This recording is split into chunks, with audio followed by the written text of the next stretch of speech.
Yo vengo a hablaros, aunque José Mari se ha referido más a mí con un punto de vista legal y jurídico, la charla de hoy no es para daros la lata sobre cuestiones jurídicas que os aburran demasiado, sino enfocarlo. Yo vengo a hablar de mi libro, como decía Umbral en la televisión, yo vengo a hablar de mi profesión, que es la de abogado y asesor, consultor o como queramos llamarlo, o como queramos llamar a esta especial figura que creo que confluye en mí, que es un poco, digo, especial dentro del mundo de la gastronomía y de la cocina y del asesoramiento. Porque mi vida ha transcurrido como abogado ejerciendo mi profesión siempre como tal, sin estar especializado en de una manera tan específica como ahora dentro del mundo de la gastronomía y del sector de la hostelería y la restauración, pero es que se ha dado un fenómeno realmente curioso dentro de este mundo. Hace como aproximadamente 8 o 10 años yo hice unas jornadas que eran algo parecido, el derecho de la gastronomía, pero creo que ni siquiera me atreví a llamarlo así. Fue una jornada que hice en Huelva con Santi Elías, donde convocamos a unos cuantos hoteleros y dueños de restaurantes para hablar de ese posible asesoramiento y de esa especialización. Lo hice con Ángel León, al que ya entonces asesoraba, pero entonces yo no me atrevía a denominarlo así. Poco a poco y al cabo de los tiempos y con el paso de los años, pues resulta que mi afición a la cocina, mi afición a la gastronomía, pues ha terminado coincidiendo con mi profesión y hoy sí que puedo decir que dentro de mi despacho pues tengo una especialización enfocada a asesorar a cocineros, a dueños de restaurantes o a empresas de restauración. Pongo aquí un ejemplo porque creo que la palabra va muy de acuerdo con lo que la asesoría que hago a restaurantes y cocineros consiste, que es la palabra consiglieri, que es la palabra y la manera que utilizaban en la famosa película del Padrino, donde el asesor Tom Hagen, se llamaba allí, era interpretado por Robert Duvall, era el consigliere de la familia, era alguien que asesoraba en todo, un poquito para acá, un poquito para allá, en esto y aquello. No es que esté comparando a la familia de los cocineros con la familia Corleone, pero sí que es verdad que la figura del asesor, o la figura que yo pretendo ejercer y ocupar, es una asesoría que ocupa un arco muy amplio. Tener en cuenta, y los que sois cocineros lo sabréis, que asesorar a un cocinero es estar casi 24 horas pendiente del teléfono. Es de saber que las llamadas serán los viernes, los sábados, los domingos y probablemente no los lunes, pero el resto de la semana sí. Es un mundo en el que el asesoramiento se necesita de manera permanente y continuada y muy pocos están dispuestos a hacerlo dentro del punto de vista de mi otra profesión, de mi profesión verdadera de abogado, estar sometido a ese tipo de permanente consultoría y de permanente llamada. Por eso lo especifico y le doy esa especie de comparativa. Esto no sale bien, como veis, está un poquito montado lo uno sobre lo otro, pero al fin y al cabo viene a decir lo mismo que decíamos. El otro día, continuando con esto, de repente recibo una carta de un superbufete de Madrid, uno de esos bufetes grandes, maravillosos, que a los abogados siempre nos hemos envidiado y hemos querido tener, pero que nunca conseguiremos. Esos bufetes eran una carta en la que me invitaban a participar como conferenciante en lo que se llamaba, con todas sus letras y en toda amplitud, en negrillas y en grande, primer Congreso Internacional de Derecho de la Gastronomía. Imaginaros pues la sorpresa de decir, bueno, ¿hasta dónde hemos llegado? Cuando yo empecé a estudiar Derecho, o la mayoría de la gente que estudia Derecho, pues estudia Derecho Mercantil, estudia Derecho Procesal, estudia Derecho Penal, tiene las especializaciones que hay dentro de la carrera de Derecho. Bueno, pues ya hoy día ya es una realidad que existe el derecho a la gastronomía, cosa que yo ni siquiera me había enterado. Pero en octubre se producirá el primer Congreso de Derecho de la Gastronomía Internacional, en el que en Madrid y con gran pomposidad pues hará 3 días de jornada sobre el derecho de la gastronomía, cosa que a mí me deja un poquito perplejo, pero que evidentemente me congratula y me parece extraordinario que pueda trabajar en ese sentido y que ya exista una especialización dentro de mi profesión dedicada única y exclusivamente a este tema. Pasando ya a hablar de empresas de gastronomía y hablar de la gastronomía o de la asesoría que yo o que un profesional cualquiera puede daros, yo lo que voy a tratar de hacer veros y tratar de convenceros, obviamente desde el punto de vista egoísta, es de que es muy conveniente tener un asesor, poner un asesor en vuestra vida profesional o tener un asesor y un consultor que sepa de gastronomía, que sepa de derecho obviamente y que sepa un poco entender el negocio en su totalidad. Porque tú puedes tener un abogado y contratar a un abogado si tienes un pleito porque te han puesto una demanda de desahucio en el local donde ejerces tu profesión. Bueno, pues eso es un despacho de abogado al que vas, le planteas tu problema, tienes tu demanda, te vas al juzgado y lo puede llevar cualquier abogado porque se trata al fin y al cabo de un pleito por desahucio. Pero nosotros, o yo, mejor dicho, yo no estoy hablando de eso, no estoy hablando o quiero diferenciar esa especialización y verla desde otro punto de vista muy distinto. Lo primero es esto, que yo trato de meter en la cabeza de todo restaurador o de todo cocinero. Y es que se den cuenta y se conciencien de que lo que tienen es una empresa. Parece una obviedad y parece que estoy hablando algo de perogrullo, pero no lo es porque me he encontrado en muchísimos casos de que el empresario, iba a decir, de que la persona que tiene un negocio no considera que su negocio sea una empresa. Y sin embargo está muy equivocado porque lo es, porque toda organización, ya sea grande o pequeña, que explota negocio de restauración, es y tiene que ser una empresa, aunque esté llevada como persona física y de manera como empresario individual. No deja de ser una empresa lo que tiene montado y lo que es, y hay que concienciarse de ello. Aquí vamos a pasar de manera muy rápida porque es una cosa obvia. Ya engloba tantas cosas la empresa de restauración, es decir, desde un bar chiquitín de 10 metros cuadrados hasta una gran cadena de McDonald's. Luego, la empresa de gastronomía es, imaginaros, tan amplia como queramos ver y que no hace falta que os lo explique porque todos los conocemos. La segunda concienciación, la segunda cosa importante, también obvia y también de perogrullo, pero que es necesario mencionar, es que toda persona, ya sea física o jurídica, que explota negocios de restauración o hostelería, es un empresario. Parece otra tontería, pero tampoco lo es. El cocinero, el dueño, el titular de ese negocio tiene que estar absolutamente concienciado y darse cuenta de que él es un empresario como otro cualquiera de cualquier sector. Comprende desde el autónomo a la gran empresa, lo mismo que hemos dicho. Hay mil maneras de hacerlo, en solitario. Ahí ponía Dani García, Ángel León, Paco Morales, con todos los que también he trabajado y a los que he asesorado. Ya Dani ahora mismo está con socios, hay familiares, hay pymes, hay mediana empresa, etcétera, etcétera, etcétera. Hasta, ya te decía, una cadena hostelera como McDonald's. Porque ¿cuál es la cuestión principal o el tubido no tubido del cocinero que no quiere ser empleado, que quiere tener su propio negocio? Como antes hemos oído decir a Diego, como hemos oído decir a Dani, que es lo que todos ambicionan, o como Paco ha terminado teniendo en su Córdoba, yéndose a arriesgar su propio pecunio y el de su familia para montar su restaurante. Todos los que tienen ese tipo de negocios ambicionan, quieren, buscan ser dueños de su vida y de su negocio y de su futuro. Así que no queda más remedio de convertirse en empresario, remacho, y vuelvo sobre lo mismo porque me temo que no queda otra manera de serlo. Por lo tanto, y este es un título que utilizo mucho, al final el cocinero es empresario, pero es empresario a su pesar.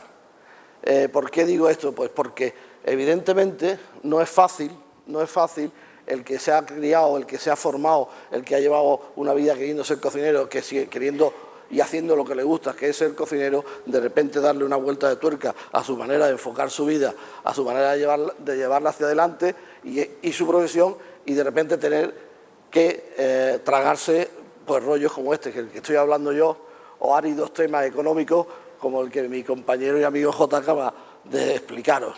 Pues sí, es fundamental y desgraciadamente para el que sea cocinero pues le duele, le cuesta y por eso hace falta gente como Jota que con esa tranquilidad y ese peso lo explique y sepa explicarlo y que hacerlo de manera que el cocinero no salga corriendo. Ahí hablamos, y por eso empezamos a hablar de lo que del meollo al que voy, pues para eso estamos los asesores. Mientras más grande sea el tamaño de tu negocio, evidentemente que el tamaño aquí sí que importa, porque el tamaño es algo que se vuelve cada vez más compleja la manera de llevar un negocio y de ser un negocio ordenado y exitoso. También es verdad que aquí va a depender mucho de las capacidades de cada uno. Hay cocineros, dueños de restaurantes, pues que tienen una formación, que vienen de una formación a lo mejor más completa o incluso de formación universitaria o simplemente le gustan mucho los números o le gusta la empresa o en su carácter y en su manera de ver las cosas es algo que le interesa, que le gusta, que le coge cariño y por lo tanto lo estudia más. Dependerá muy mucho de la formación y de la capacidad de lo que es el talento de cada uno. Y eso es algo que tenemos que empezar a saber analizarnos y saber cuáles son nuestros límites, nuestros gustos, lo que queremos, lo que no, para poder situarnos. Y si nuestros límites terminamos coincidiendo, sabiendo que nuestros límites están más cercanos y no llegan a eso, pues para eso existe el asesor externo con el que puedes contratar, con el que puedes hablar y que te puede decir qué camino seguir. A eso es lo que hablábamos. Vuelvo sobre lo mismo, dependerá de los talentos que a cada uno nos haya dado la naturaleza, dependerá de eso cómo cada uno de vosotros enfoque su manera de llevar su negocio. En todo caso, creo que es muy difícil, y por muy monstruo que sea cada uno, es muy difícil saber por sí solo llevar un negocio más o menos de un tamaño medio, llevarlo por sí mismo y con él continuar y saber llevarlo todo, o como pongo ahí de una manera más normal, tocar todos los palos, más como se dice habitualmente. Oye, yo sé hacer esto, tú sabes hacer esto. Ni Michael Jordan, con los monstruos que es, sabía jugar baloncesto divinamente, pero luego intentó el béisbol y luego intentó, no me acuerdo qué fue, el golf, ¿no? Pues con ninguna de las otras dos cosas pudo. Y si tú me pones un ejemplito y me dices píntame al deportista ideal, pues te sale Michael Jordan. Pero sin embargo, pues no. Era para el baloncesto, para lo otro y para lo otro no podía. Pues aquí pasa exactamente lo mismo. No hay que intentar ser el monstruo de la galleta. Nadie puede y tiene capacidad para llegar a todas partes. No pasa nada. Claro, existen muchas maneras de llevar empresas sin que llevar todo el peso uno solo encima. Pero la verdad, lo que digo ahí, que hay mucho descreído de la asesoría externa y hay mucho creído de la capacidad propia. Ahí está el quid de la cuestión y el equilibrio que cada uno debe saber buscar, debe saber encontrar y debe saber responderse a sí mismo. Porque la siguiente pregunta que se hace el empresario es: pero hombre, ¿y por qué te llame 4 veces y charles conmigo y me cuentes 4 cosillas de esas que sabes tú, que estudiaste ahí en la carrera, me vas a cobrar? Pues oiga, sí, esta es mi profesión, yo me dedico a esto y me gano la vida con esto. Si no te cobro, pues entonces te cobra el zapatero, cobra el relojero, cobra todo el mundo que ejerce una profesión. Pero en España la profesión de abogado y la profesión de dar consejos está muy mal entendida a la hora de ser, desde mi punto de vista, gratificada o correspondida por en términos económicos. Entonces, pues es algo que el empresario tiene que tener concienciación y convencerse y aceptarlo con normalidad. Oye, mira, sí, es que tengo asesores externos, es que tengo un abogado al que le consulto, o tengo un consultor que no sé qué, o tengo un señor que me lleva la asesoría tributaria, la asesoría fiscal, pues exactamente lo mismo. Es necesario concienciarse de eso, y es concienciarse y saber que tiene un coste, y meterlo como una partida más. Oye, yo compro tomates toda la semana, me parece muy bien, pero la asesoría la necesito también. El quantum, pues claro, ya dependerá de lo que cada uno negocie. Hay muchas maneras de llevar asesoría. Una es la que tú lo llamas cuando te da la gana, le consultas lo que quieres puntualmente y bendito sea. Pero hay otra, en este caso, la que a mí me gusta más ejercer, que es la de la labor permanente, en la que asesoras de manera continuada y con una fórmula de pago, mejor de pago continuado como una iguala mensual, en la que entra pues absolutamente todo. A mí me parece la más adecuada. ¿Por qué hace falta? ¿En qué? ¿Para qué? ¿Y por qué hace falta asesorarse? Pues la lista es interminable. Os la voy a ir pasando con rapidez para que veáis desde la forma jurídica y societaria mercantil con la que llevar el negocio, quién sea el titular, cuáles son los pros y los contras de cada una de las sociedades y de los tipos de sociedades o del empresario individual. Fijaros qué tema más importante, los socios. Pues todos han hablado de ellos. Hemos hablado a Diego, lo hemos oído hablar de con socios sin socios, de la liberación, que él quería tener lo suyo. A Dani se lo hemos oído también, a Paco también. La cuestión de los socios es terriblemente complicada, pero existen los abogados, si alguna facultad, alguna buena facultad tenemos, es que somos capaces de ponerlos todos en un papel. En la sociedad existen los pactos de socios, que no son los estatutos. En esos pactos de socios se puede pactar absolutamente todo.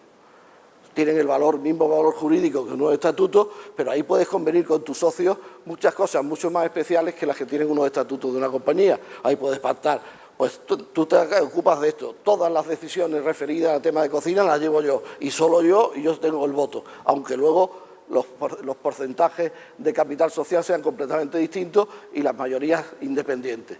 Es decir, hay toda una vida detrás de eso. Cuando es una familia como el Faro, pues existen los protocolos familiares en los que se explica también las funciones que tiene cada uno, las retribuciones que tiene cada uno. Y todo se queda legalmente, se queda plasmado en un papel. También para eso hace falta asesores.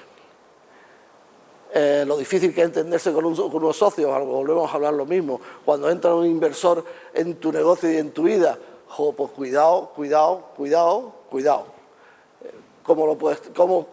¿Cómo se tiene cuidado? Pues evidentemente asesorándose de alguien que sepa de lo que está hablando. Cuando hablas del local, pues lo mismo. La gente se cree, o perdón dicho, muchos de los cocineros con los que trato, se cree que los negocios de arrendamiento de los locales son una tontería, que hay que firmar lo que te ponen por delante. Pues no es verdad. Hay maneras de negociar. La palabra aquí, negociar, es importantísima y es algo que los cocineros, repito, con los que me encuentro, no hacen nunca. El negociar, todo es negociable, todo debe ser negociado. Y cuando no te dejan negociar, hay que aprender a decir que no. Es decir, todo el mundo o mucha gente se cree que a todo hay que decir que sí. Y a todo, yo a muchos les metería una tarjetita aquí, que pusiera un no muy grande, para sacar la tarjetita cuando tuvieran que sacarla, que no se atreven y decir, pues mire, no, me fastidio, me espero un poquito más, busco otro sitio, etcétera, etcétera, pero yo quiero negociar mi contrato porque este no me conviene. Esa es una cuestión de las más esenciales que yo me he encontrado o de los puntos que mejor he aprendido y más importancia le doy en toda mi experiencia profesional. Negociar con los bancos, nadie lo negocia, las TPV, las comisiones, pues claro que hay que hacerlo también, por supuesto que hay que hacerlo. Oye, pues mire, pues no, pues me voy a otro lado. Todo conlleva trabajo, evidentemente, conlleva esfuerzos, sin duda. Los aficionados que somos a asesores diversos, que les llamo yo de pacotilla, y perdón por la palabra. Tengo un amigo que es director del banco que me ha dicho, hombre, que esto es de puta madre, porque mira, Pero ¿y este señor qué sabe? Y el notario, no, mira, la escritura se hace así, si esto es una escritura que es tipo. Pero a ver, señor notario, ¿sabe usted algo de este empresario? ¿Sabe usted si tiene una familia? ¿Sabe usted si tiene unos hijos? ¿Sabe usted cómo se atreve usted a asesorar a alguien poniendo una escritura por delante, una escritura tipo que firmar? Eso es una aberración y de ahí vienen 500.000 problemas, porque cada uno tenéis vuestra peculiaridad y hay que defenderla y hay que saber ponerla y no firmar una escritura tipo para todo. Eso es una estupidez como la copa de un pino, con perdón, etcétera, etcétera. Los amigos, pues, en fin, ¿qué voy a decir? Pero ahí tenemos otro problema, las prisas.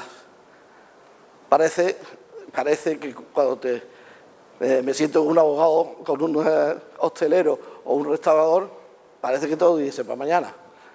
No, mira, es que esto está ya y si no lo pillo, es que si vais a jugaros vuestra vida, vuestro pecunio y vuestro dinero, tomaros tiempo ver las cosas con calma y calibrarlas, porque la prisa es un suicidio normalmente.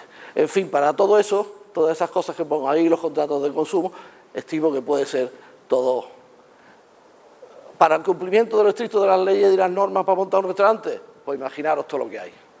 O sea, es una auténtica pesadilla administrativa, de gestión, de burocracia, y para todo eso creo que un asesor viene más que bien.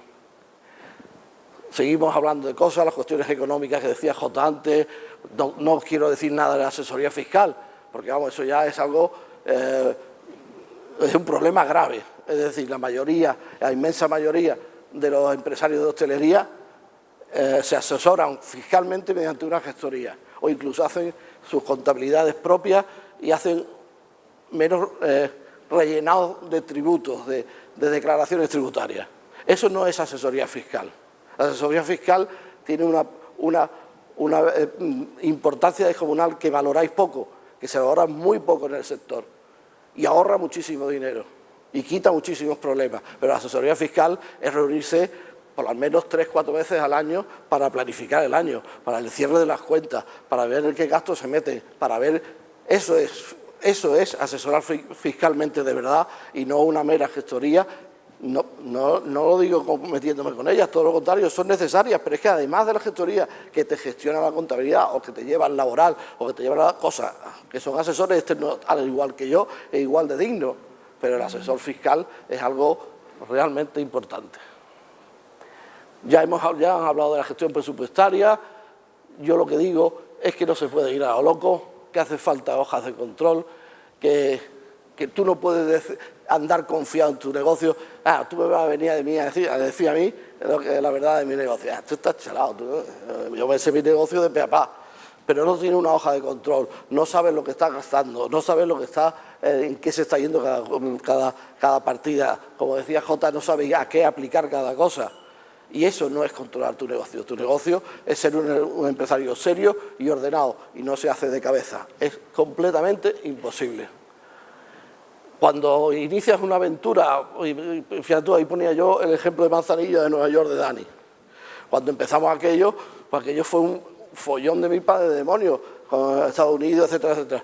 Pero tomamos precauciones y se hicieron unos documentos que afortunadamente luego resultaron vitales para que la ruina de Nueva York no le afectara absolutamente nada a Dani en su persona, en su inversión, a través de un montaje societario, etcétera, etcétera, etcétera, etcétera. Complicaete, evidentemente, complicaete, pero eficaz, porque luego los cortafuegos son algo primordial en el ejercicio de la profesión de empresario, en el ejercicio del empresariado.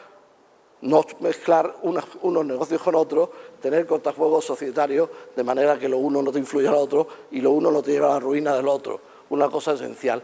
Y como esa, pues muchas cosas más de las que hablaremos o que podamos hablar otro día.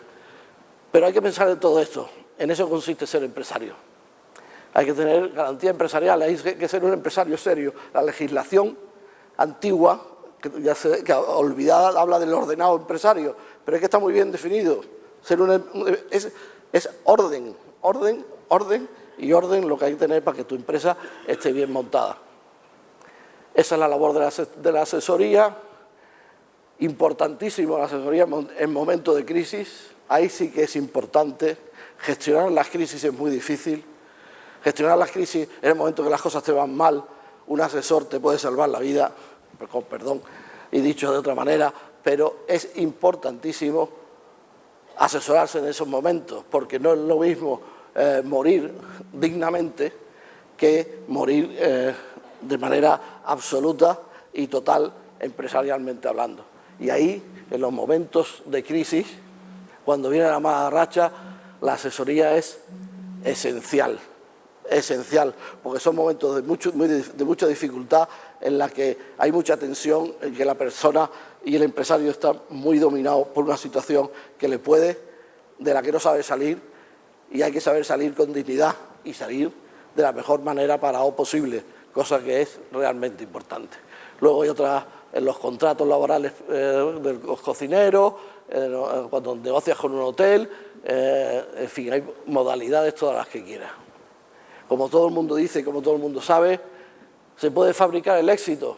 Pues yo creo que no existen recetas mágicas, sin duda alguna, que garantice el éxito de un negocio gastronómico. Ya todo el mundo lo ha dicho, no lo repito más, es un negocio complejísimo, con 60.000 aristas a las que atender y que mantenerlo a flote ya de por sí es un gran éxito, pero es una dificultad saberlo de antemano.